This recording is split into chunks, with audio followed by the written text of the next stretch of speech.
Hello everyone, we have our news for the week, so let's go through everything. Maintenance, normal time as usual.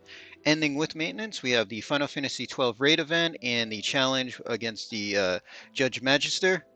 If you haven't done those, get those done, especially the Judge Magister. We get Vaughn's clothes and get a steal from him to upgrade him, and that is definitely worth it doing. And starting this week is Final Fantasy X collab. We're getting a Neovision, a premium Neovision, and an NVA. So we're getting logins for all that. Because one is a premium, they actually split the banners. So the premium, who is Titus, gets his own banner, and Lulu, the Neovision base, gets her own banner.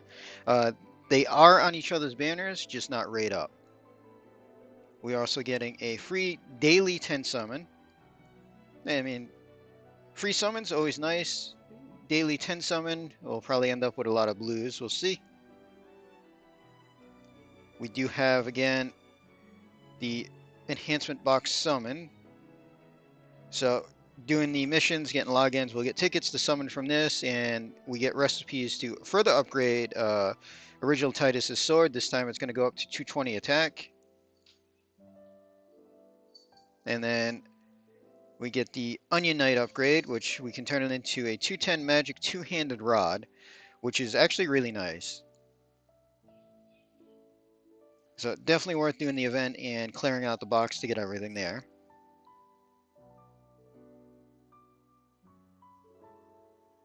And as a part of a login, they are giving us a free Una, the premium Una Neovision, and at least 50 shards for her. And they're doing some awakenings for both Summoner Una and Auron. So they're getting their Master Crowns as well as a couple other things, it looks like. So Una gets 2 Master Crown abilities. And then she's getting limit damage up and Chain Mastery. And then it looks like we'll be able to just regular upgrade Energy Ray and Sonic Wings. And then for Auron, he's getting his Master Crown upgrades. And then he gets an EX2 ability, Omni Killer Plus, which I believe is like 100 all killers, which will help him out quite a bit.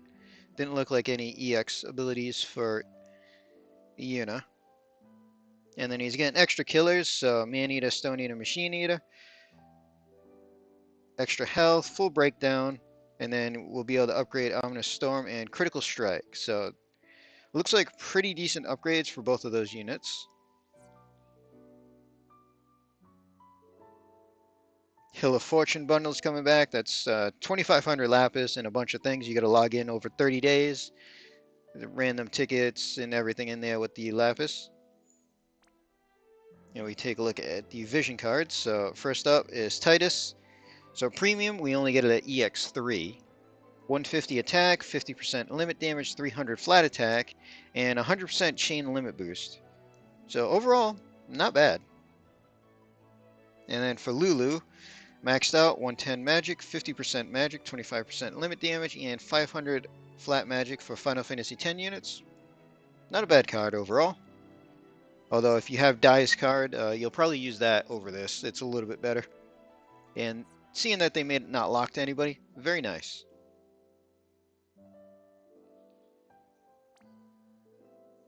Final Fantasy X event is going to be a King Mog. So Waka gets an NVA, we get a 3-star Waka, and we'll be able to get stuff to upgrade him. And then it looks like they're going to give us the star player Titus Neovision already. So he's an NVA, but it looks like they're just going to give him at Neovision rarity there. Couple of things we get out of the King Mog. So Avenger, two-handed sword, 170 attack, 50% aquatic killer, and chance of countering. So not a terrible sword overall. And Wakka's super is going to get a recipe to be upgraded to 210 attack, which is quite nice. And then there are some bonus events listed at the bottom. So we get 2 bonus fights. One looks like we'll have Una fragments to get. So I wonder, just how far we'll be able to get her for free, because they're giving her out. We're getting at least 50 login shards. We're getting more shards from the Machina protectors here. And then we'll also have the Holy Beast fight to go through. Get another Master Crown there.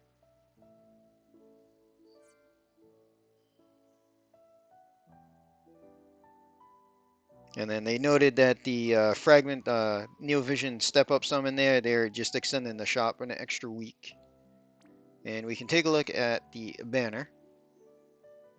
So 3 new units, Neovision-based Titus, premium unit, Neovision-based Lulu, non-premium unit, and Waka gets his NVA. So each unit gets their own banner, and the other unit can show up just as an off banner, no raid up. Titus being premium, you need 20 tickets. It's going to come out to about 60,000 lapis to pity him. You're going to have to run through his step up like 5 times. And then for Lulu, she only needs 10 tickets being not premium. So only need to do her step up twice. So that's 42 to pity her, it looks like.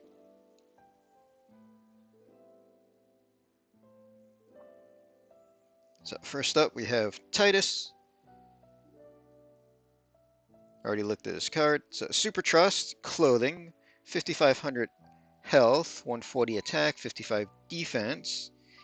And then it will boost attack-based limit burst by, I believe it should be 100x modifier for 5 turns. So you get turn 1 to 5 to burst and actually use this modifier before it goes away.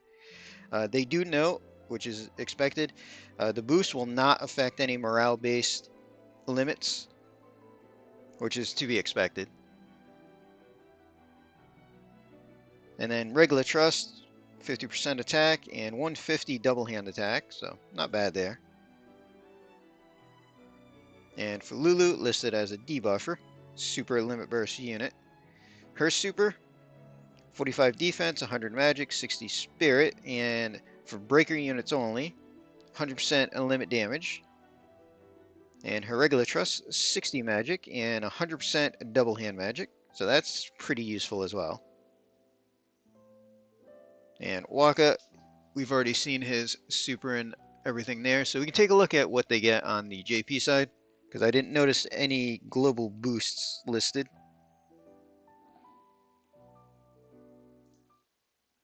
Take a look at Waka first.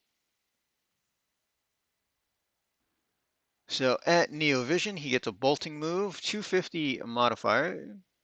Not bad there for 3-star base. And he gets a Magnus to boost water damage by 30% and fill his limit burst.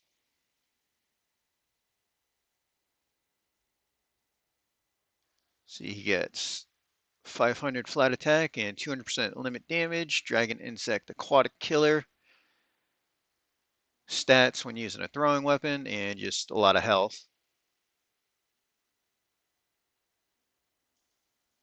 And then Neovision limit burst pretty much looks the same. Damage goes up a bit from the 7-star, but everything else is fairly the same. Defense spirit, 87% breaks, 120 all element down.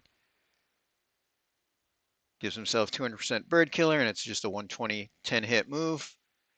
And then his super version, so 27 should chain with triple bolting.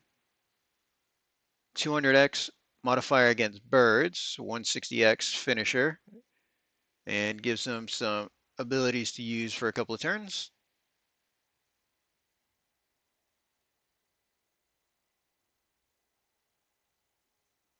So one of them should be this 25-20 hit water move against birds.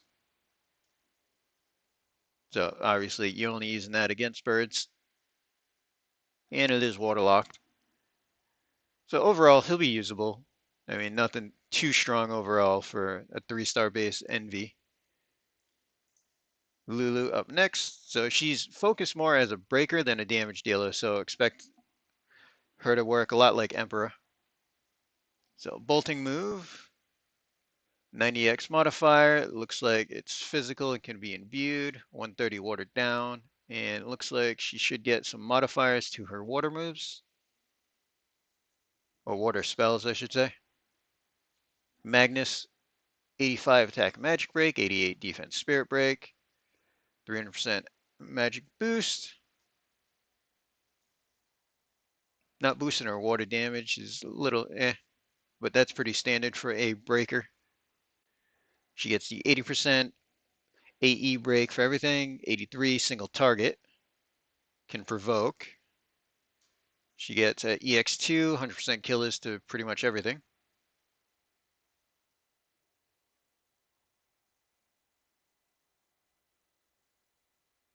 She's a double hand mage, so she's got some passives for that. She does have the water spells. She doesn't have them all, but she's got the main ones. And then for a limit burst, so base limit burst, 85 defense, 88 spirit break, 145 watered down, 145 human killer for the party, and 150x hit, 27, so should chain triple bolting. And the super version is 85 attack and magic down, 87 defense, 89 spirit, which is nice.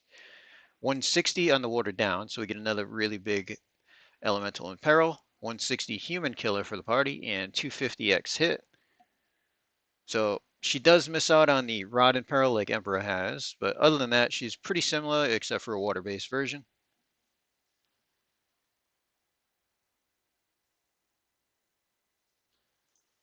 And we can take a look at Titus. So he is premium. So in the base form, he gets a Magnus 50% water boost, premium unit, that's to be expected. Stardust Ray Chainer, 50x modifier on a cooldown with accuracy down. Then he gets a 10x and 30x Stardust Ray that will cure breaks to himself. Gets another cooldown, which should be a 10x and 290 modifier. 60x bolting. And he can boost limit damage by 80x, which is probably his base limit. Yeah. So he can add an 80x modifier to his base limit. 27, so again, should be triple bolting. 40% sword in peril, so that's one of the actual biggest weapon in perils we've seen. 120 watered down, and 250x water move. So he can add 80 on that, so 320, 330. And in the shift, so he does get a water in view in his shift form. Still has his Magnus to boost. Gets his little refresh water resistance and limit damage buff for the party. He can imbue the party with water, which is actually kind of nice. 25% water boost to that. 350x water locked bolting, which will actually give him 70% mitigation, which is actually really nice. 150 beast killer for himself and 100x modifier for 5 turns. And his shifted limit, so throwing weapon resistance by 45% down. So that's really nice. 130 watered down, 200x hit, which will stack one time to 300, and it's just a single hit finisher. So if we're going with his super and using the limit by turn 5 that's fully stacked, he can hit a 500x modifier limit burst, because he'll have the 100 from his super, and then we can use the 100 from his ability as well. So really strong limit. Pretty much, I think he'll be the strongest non-morale limit, if my calculations are correct from what I'm remembering. So he'll definitely hit hard. The only thing to keep in mind, it's a single hit, so he'll always be locked to max damage of just under 10 billion.